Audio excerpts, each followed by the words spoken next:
मुंबई महापालिकेचं global tender अखेर रद्द झाल्यानं पुन्हा महापालिकेसमोर लसीकरणाचा प्रश्न निर्माण झालाय। पाहूयात याविषयीचा लोकशाही न्यूजचा हा स्पेशल रिपोर्ट।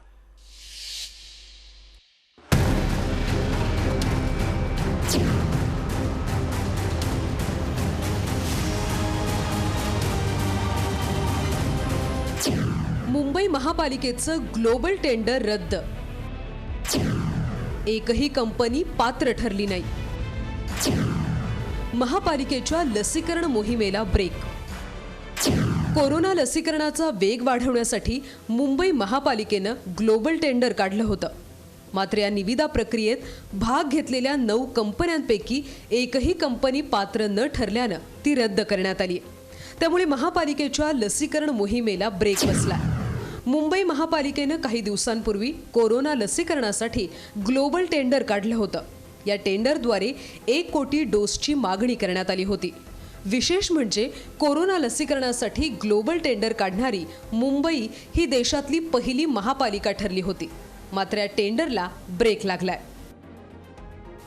आता हे ग्लोबल टेंडर नेमकं का रद्द करण्यात आलं हे जाणून घेतलंय आमचे प्रतिनिधी धनंजय दळवी यांनी। ज्या कंपनीकडनं तुम्ही घेणार आहात ते तुमचे व्यावसायिक संबंध या पेपरवर आम्हाला दाखवा, कारण तो फार महत्त्वाचा घटक होता। पण त्या दुर्दैवाने ह्या 9च्या 9 कंपन्या ते दाखवण्यामध्ये अपयशी ठरले। त्यामुळे युद्धपातळीवर जाऊनही छाननी करूनही एकही कंपनी त्याच्यामध्ये पात्र झाली नाही आणि म्हणून ग्लोबल टेंडर आत्ताच्या घडीला ते कॅन्सल झाले। मुंबईकरांचं सरसकट लसीकरण व्हावं यासाठी पालकमंत्री आदित्य ठाकरे आणि महानगरपालिकेनं जागतिक टेंडर मागवण्याचा निर्णय घेतला। या टेंडरला आतापर्यंत 2 ते 3 वेळा मुदतवाढ देण्यात आली होती, तर याचे पडसाद मुंबई पालिकेच्या स्थायी समितीच्या बैठकीतही उमटले होते। पुरवठादारांना करारनाम्याची प्रतच मिळाली नसल्याची धक्कादायक माहिती समोर आल्यानंतर आणखी गोंधळ उडाला होता।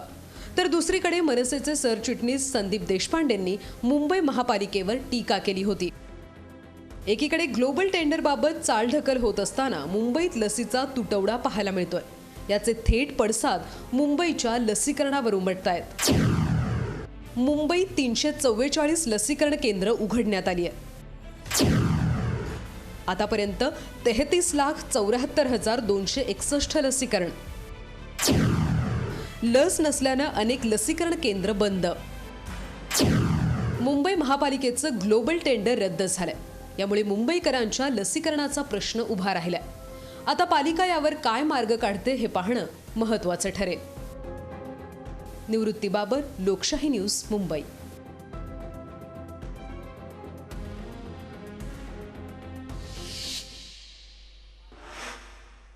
केंद्र सरकारनं बुधवारी मॉडेल टेनन्सी कायद्याला मंजुरी दिली। या कायद्याविरोधात आता मुंबईत शिवसेना आक्रमक झाली आहे।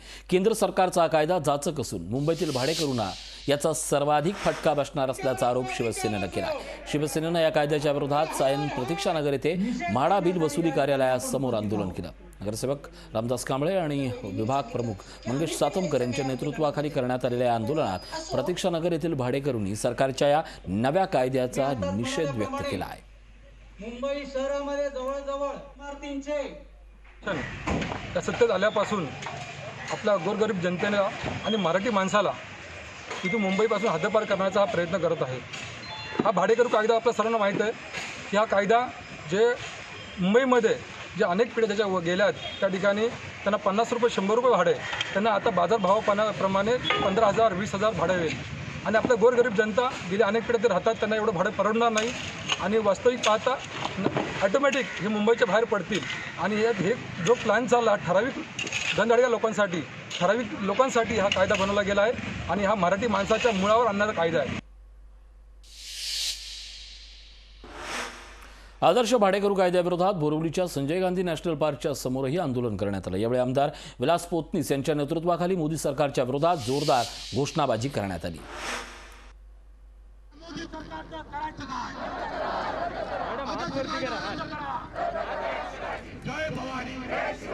कायद्यामुळे भाडेकरूंच्या अस्तित्वाला बाधा येते। आज जे भाडं आहे, बिचारे गरीब भाडेकरू अतिशय अल्प ह्याच्यामध्ये राहत आहेत, त्यांना बाजारभावाप्रमाणे भाडं द्यायला लागणार आहे। त्यांच्यावर जाचक अटी लादल्या जाणार आहेत। सगळ्या गोष्टीमुळे मुंबईमध्ये भाड्याने आणि पागडीमध्ये राहणाऱ्या जे आमचे गरीब लोक आहेत त्यांच्या हक्कावर बाधा येतं आणि त्यांचा हक्क अबाधित राहण्याकरता आज आपल्या शिवसेनेतर्फे आम्ही हे आंदोलन केलेलं आहे. शिवसेना या प्रस्तावित कायद्याविरोधात आता चांगलीच आक्रमक झाली आहे. शिवसेनेकडून मुंबईच्या घाटकोपर आणि लालबागमध्येही आज जोरदार विरोध प्रदर्शन करण्यात आलं. यावेळी आपल्या असंख्य शिवसैनिक या आंदोलनात एकत्र आले होते आणि त्यांनी त्यांचा या सगळ्याचा कडाडून विरोध केला. कारण प्रस्तावित भाडेकरू कायदा हा जुन्या मुंबईकरांना मुंबईतून हद्दपार करणार आहे असा थेट आरोप शिवसेनेनं केला आहे.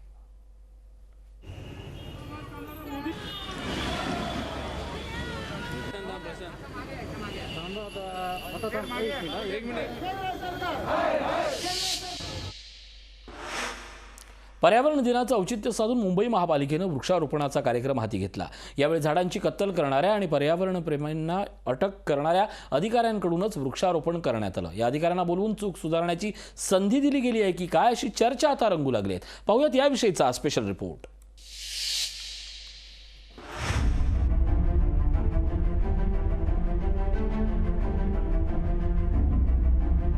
मुंबईत मेट्रो कारशेडवरून राजकारण सध्या शांत जरी असलं तरी गेल्या 2 वर्षात या मुद्द्यावरून अनेक वेळा राजकारण तापलेलं आपण पाहिलंय. फडणवीस सरकारच्या काळात कारशेडसाठी आरे कॉलनीतल्या वृक्षांची रातोरात कत्तल करण्यात आली होती.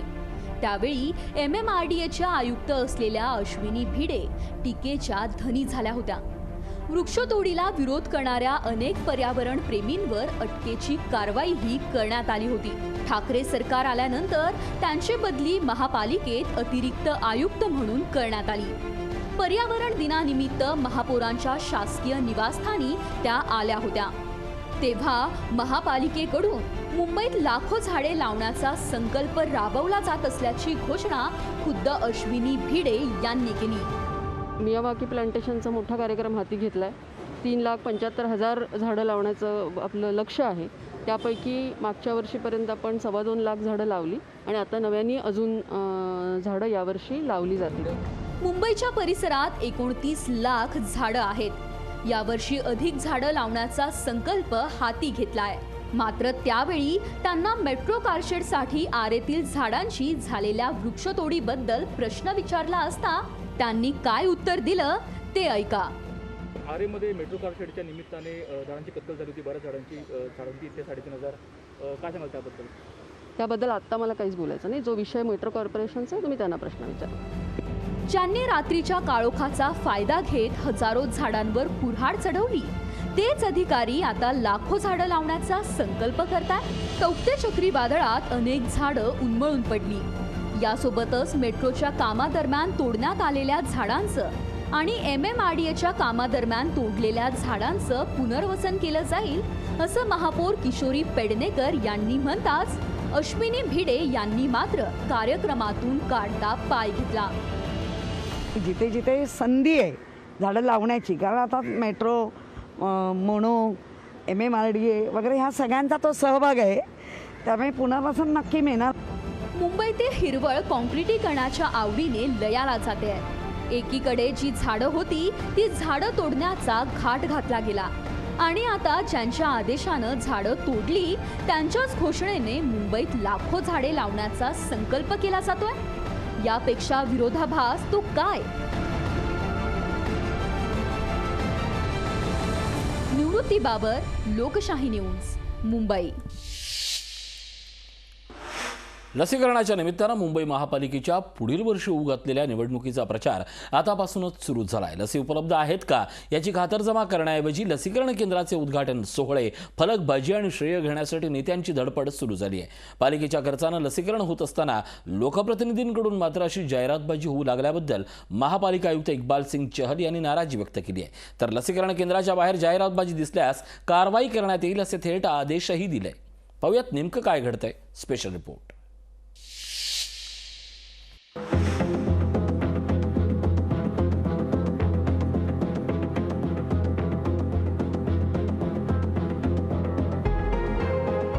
मुंबईत 16 जानेवारीपासून कोरोना प्रतिबंधक लसीकरण मोहिमेला सुरुवात झाली. त्यानंतर गरजेप्रमाणे लसीकरण केंद्रांची संख्या वाढवण्यात आली. मात्र लसीचा तुटवडा कायमच राहिला. मुंबईकरांचं लवकर लसीकरण व्हावं यासाठी महापालिका आयुक्त इक्बाल सिंग चहल यांनी महापालिकेच्या 227 वॉर्डांमध्ये लसीकरण केंद्र उभारण्याच्या नगरसेवकांना सूचना दिल्यात। नगरसेवकांनीही लसीकरण केंद्रांची उभारणी केली, मात्र यामध्ये स्वतःचा स्वार्थही साधून घेतला। लसीकरण केंद्र उभारल्यावर या केंद्रावर बॅनरबाजी अगदी जोमात सुरू झाली आहे। फेब्रुवारी 2022 मध्ये महापालिकेच्या निवडणुका होणार आहेत आणि ही लसीकरण मोहीम या निवडणुकीच्या प्रचाराचा भाग होऊ लागली। लसीकरण केंद्रांवर जाहिरातबाजी करण्यात येत असल्यानं यावर आयुक्तांनी आक्षेप घेत परिपत्रक काढून नाराजी व्यक्त केली। हे परिपत्रक काढल्यानंतर महापौरांनी काय प्रतिक्रिया दिल्यात पाहूयात। मुझे लगता है हर एक पॉलिटिक्स जो पक्ष है उन्होंने सबने एक ध्यान में रखना चाहिए कि काम करते रहो और जो आयुक्त ने लेटर भेजा है पूरा दे दिया है सब वार्ड में, तो मुझे लगता है हर एक वार्ड में वार्ड ऑफिसर अपना काम करेगा। लोकप्रतिनिधींकडून करण्यात येणाऱ्या जाहिरातबाजीबाबत अनेक तक्रारी पालिकेकडे येत आहेत आणि त्यामुळे पालिका आयुक्तांनी जाहिरातबाजी रोखण्याची तंबी दिली आहे। अशा प्रकारच्या अनुचित जाहिराती करणं हे योग्य नाही अशा शब्दात त्यांनी लोकप्रतिनिधींच्या वर्तनाचा समाचार घेतलाय।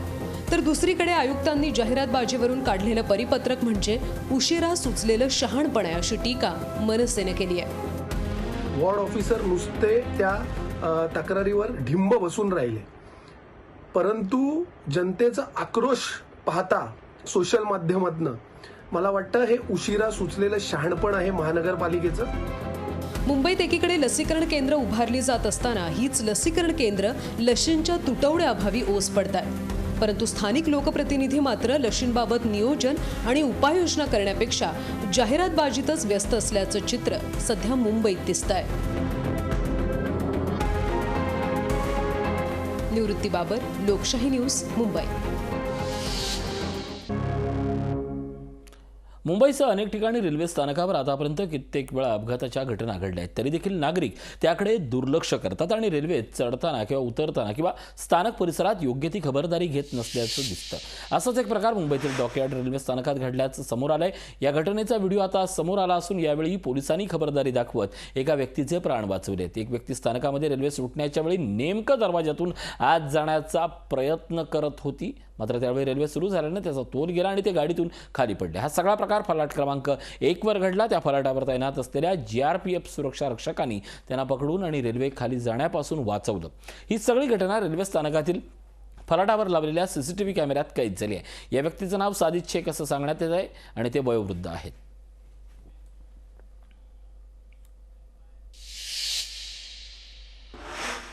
डोंबिवली टाटा पॉवर रोडवरील महावितरणचे विजेचे खांब गेल्या कित्येक वर्षापासून गंजलेले आहेत। काही ठिकाणी लाईट्सचे पोलही वाकलेल्या अवस्थेत आहेत। यातून भविष्यात मोठी दुर्घटना होण्याची शक्यता नाकारता येत नाही। स्थानिक नागरिकांनी या संदर्भात वेळोवेळी महावितरणला तक्रार करून देखील अधिकारी याकडे लक्ष देत नसल्याचा आरोप नागरिकांनी केला आहे।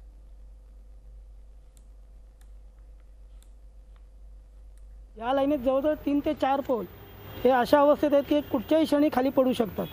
संबंधित अधिकारी भट्टाचार्य म्हणून साहेब आहेत, त्यांना मी आता फोन करून सदरची बातमीची माहिती पूर्ण त्यांना दिली की सध्या परिस्थिती काय आहे म्हणून।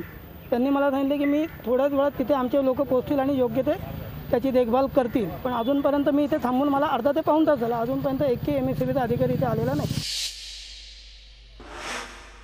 बदलापूर MIDCतील नोबेल इंटरमिडिएट्स कंपनीत रासायनिक प्रक्रिया सुरू असताना गॅस गळती झाल्याची घटना गुरुवारी रात्री घडली। या प्रकरणी आता MPCB म्हणजे महाराष्ट्र प्रदूषण नियंत्रण मंडळानं कंपनीवर मोठी कारवाई केली आहे। नोबेल इंटरमिडिएट कंपनीला उत्पादन बंद करण्याचे आदेश MPCBनं दिले आहेत, तर संबंधित कंपनीकडे रसायनाच्या उत्पादनाची परवानगी देखील नसल्याचं आता समोर आलंय।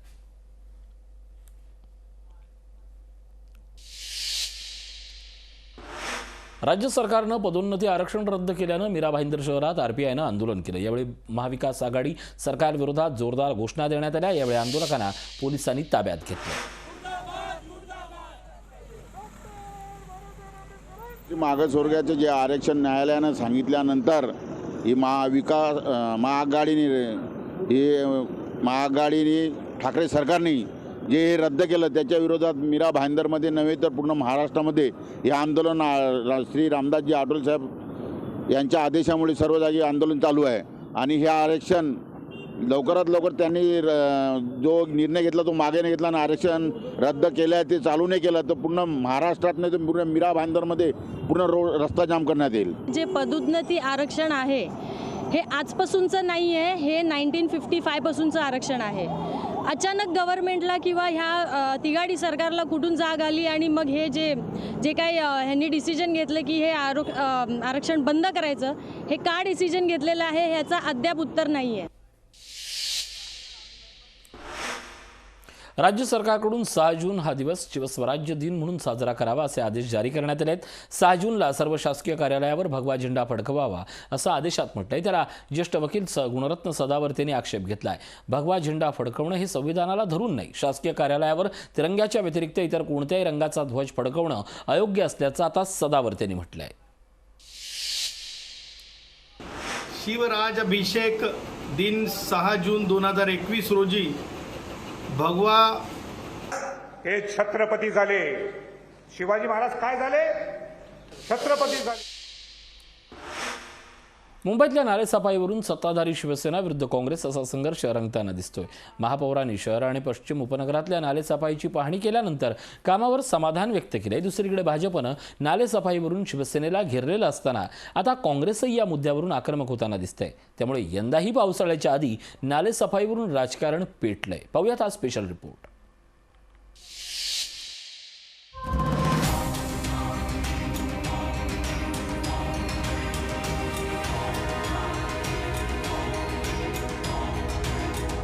मुंबईत दरवर्षीप्रमाणे यंदाही नालेसफाईवरून राजकारण तापलंय. राज्यात महाविकास आघाडीत एकत्र असलेले शिवसेना आणि काँग्रेस मुंबई महानगरपालिकेत मात्र एकमेकांविरोधात उभे ठाकले. मुंबई काँग्रेसचे अध्यक्ष भाई जगताप यांनी महापालिकेचे विरोधी पक्षनेते रवी राजा आणि काँग्रेस पदाधिकाऱ्यांसोबत धारावी, गोवंडी, घाटकोपर, बोरिवली, कांदिवली या परिसरात नाल्यांची पाहणी केली. हे सर्व नाले कचरा आणि गाळानं भरलेले असल्याचा आरोप त्यांनी केला. महापालिकेनं यंदा नाले सफाईवर 70 कोटी रुपये खर्च केले. मात्र तसं काम दिसत नसल्याचं भाई जगताप यांनी म्हटलंय. कंत्राटदार आणि महापालिकेच्या अधिकाऱ्यांनी संगनमतानं नाले सफाईत भ्रष्टाचार केल्याचा गंभीर आरोप त्यांनी केलाय. म्हणजे महिनोन महिन्याचं ते दिसते सगळी ही घाण, मग नाले सफाई होते कुठे? हा माझा प्रश्न आहे. महानगरपालिकेच्या प्रशासनाला, इकडचे जे अधिकारी आहेत, AMC असतील किंवा इकडचे DMC असतील, ह्या सगळ्यांना मी आता याच्यावर फैलावर घेणार आहे. काय चाललंय हे सगळं? असं नाही चालू देणार आम्ही त्याचा. मुंबईतील नाले सफाईचं काम 75% अधिक पूर्ण झाल्याचा दावा महापालिका प्रशासनानं केलाय. त्यानंतर काँग्रेसने गाळाने आणि कचऱ्याने भरलेल्या नाल्यांचं दर्शन मुंबईकरांना घडवत महापालिकेच्या दाव्यांची पोलखोल केली आहे. त्यामुळे पावसाळ्यात नाल्यांमध्ये पाणी तुंबून मुंबईकरांना त्रास सहन करावा लागण्याची भीती काँग्रेसनं वर्तवली आहे. आणि ती आकडेवारी जी येते ही तिथलीच आकडेवारी आहे. 102% कशी काय डिसिल्टिंग केलं मला काही कळतच नाही. आणि हे सगळं मला वाटतं हे 80-90% इथेच आहे. म्हणजे 10 ते 20% कुठे आता जे तिकडून करतात आहेत म्हणून. राज्यात महाविकास आघाडीत शिवसेना आणि काँग्रेस एकत्र आहेत. मात्र मुंबई महानगरपालिकेची निवडणूक स्वबळावर लढण्याची घोषणा काँग्रेसने याआधीच केली आहे. त्यामुळे निवडणुकीच्या पूर्वी ही वातावरण निर्मिती असल्याचं बोललं जात आहे. दुसरीकडे भाजपाला आक्रमक प्रत्युत्तर देणाऱ्या महापौरांनी काँग्रेसच्या आरोपांना उत्तर देताना सौम्य भूमिका घेतली आहे. बाईंनी म्हटलंय नक्की याबाबत महानगरपालिकेचे आयुक्त इक्बाल चहल आणि आमचे गटनेते म्हणून आम्ही सगळे नक्की याच्यावर विचार. नाले सफाईवरून राजकारण रंगणं हे मुंबईकरांसाठी काही नवीन नाही आहे. यंदा काँग्रेसनंही आक्रमक होत भाजपाच्या सुरात सूर मिसळलाय. नाले सफाई किती प्रमाणात झाली हे पावसाळा सुरू झाल्यावर मुंबईकरांच्या लक्षात येईलच. पण तोवर मुंबईकरांना निवडणुकीआधी राजकीय रणधुमाळी बघायला मिळणार एवढं मात्र नक्की. निवृत्ती बाबत, लोकशाही न्यूज, मुंबई. या बुलेटिनमध्ये इथंच थांबतोय. ताज्या बातम्यांसाठी पाहत राहा लोकशाही न्यूज.